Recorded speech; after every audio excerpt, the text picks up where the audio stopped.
There's this word that's been getting thrown around a lot lately, laziness. And it makes you wonder, is it really laziness? Sometimes laziness is more of innovative. Like, let's say, the electric scooter.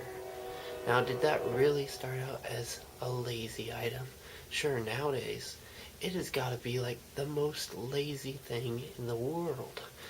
I mean, honestly, I go to Walmart and all the electric scooters are taken. I'm not looking for one, but I do notice that there will be no electric scooters. And as I'm going through Walmart, what do I see? I see people in electric scooters, and these people tend to be like a walrus crammed into this little tiny electric device that's just scooting them along through the aisles because they're just either too lazy to walk or too fat to walk. And how do they get that fat? Because they're lazy? I think so. And you just think to yourself, are they fat because they're in a scooter, or are they in a scooter because they're fat? And then you wonder, does it really matter? In the end, does it really matter if they're lazy because they're in a scooter, or if they're in a scooter because they're lazy? You've just got this fat guy taking up the whole aisle in a scooter, going to buy more food to make himself fatter. I apologize for this here, because my nose is itchy as hell, and I don't know why, but I want to record regardless. So I might be doing this a lot, and it's driving me insane. Anyways, back to laziness and innovation. The electric scooter, I don't think it started out as a thing where they're like, no, we don't have to walk when we shop. We can just drive around in a scooter. Because if that was the case, there wouldn't be shopping carts. There'd just be a bunch of electric scooters. Unless, of course, that's because that's very expensive to do, which it could be. However, I think what it was is they were like, oh, now the handicapped can shop. Now the handicapped don't need to rely on somebody else to shop for them. They can feel more independent. They can feel better about themselves. They can go shopping. However, nowadays, they can't really do that because you go there and all the scooters are taken by the fat, lazy people. And the handicapped people, what do they have to do? They send their caretaker out to go shopping for them, as they've always done and as they probably always will. It's sad, but that's just the way it is. Now, another innovative device that promotes laziness is the cell phone.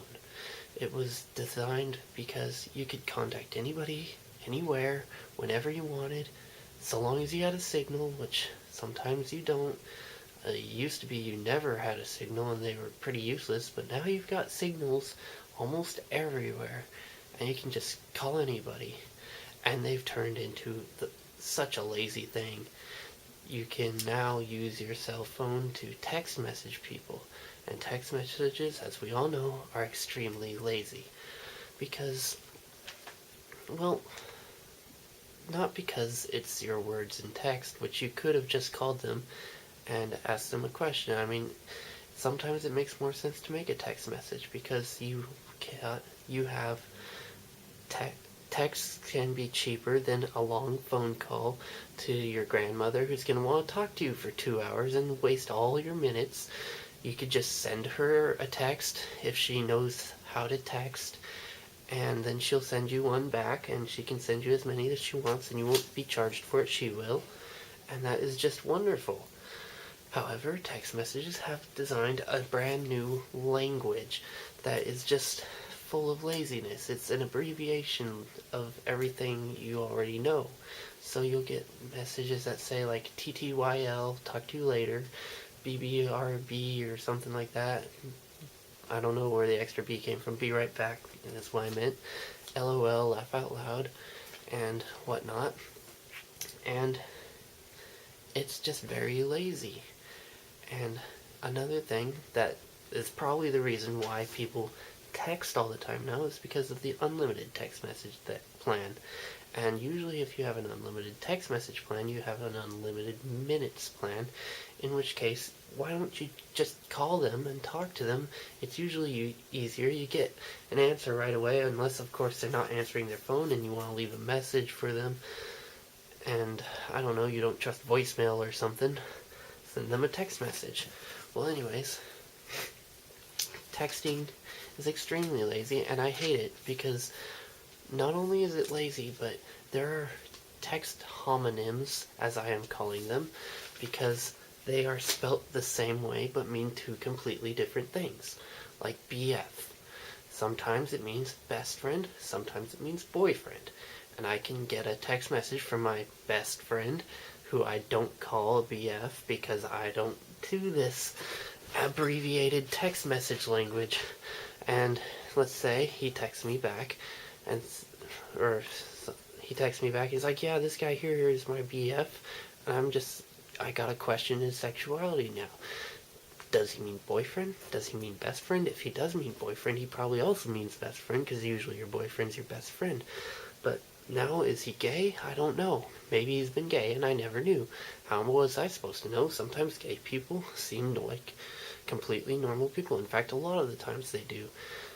Not trying to insult anybody, just saying that. Anyways, back to text messaging. Oh, another homonym is LOL, laugh out loud. It's what it means in most scenarios. You sent LOL, laugh out loud, and then you get sent to a website called loltrain.com, and you realize it's the worst thing in your whole life, and you've never wanted to see it, but now you've seen it, and then you're traumatized for life. And it really sucks. Thanks to this text messaging, you have just been traumatized for your whole life. Do not go to that website, by the way, unless, I don't know, you want to. I highly don't recommend it. Anyways, another thing I've noticed about laziness is that oftentimes it can require more work than to just go do it and not be lazy. Say you need a clean spoon, and there are no clean spoons, and what are you gonna do? Wash a spoon? Hell no, I'm not washing no spoon. I'm lazy. I'm gonna sit there and search for a spoon for 20 minutes, because spoons are an infinite resource, and there's gotta be a clean spoon somewhere. They can't all be dirty. Of course they can, but it's never an option in your mind. You just keep searching for this spoon. And you could have spent like 2 minutes tops cleaning a spoon and had your spoon and be eating your breakfast by now, but you just wasted 20 minutes trying to find a spoon that doesn't exist. Is that lazy? Or is that dedicated? That's what I think. It's not really lazy. Sometimes laziness isn't lazy. Sometimes laziness is dangerous. I've had times where I'm too lazy to make a sandwich, so I sit around and starve. What good could come from that? Why? I could just get up, get something to eat, sit back down, but I don't want to. I want somebody else to do it for me, and I'll wait the whole day hungry and feeling like crap because of it. It's stupid. I've had a friend who was walking into traffic, and I said, stop, there's a car coming. And he's like, I'm too lazy to stop walking. He put his own life on the line for the sake of laziness. Laziness, my friends, can be an extremely dangerous and misunderstood thing. Nobody knows what laziness really is anymore. Laziness is innovative. Laziness is dangerous. And laziness is just damn lazy.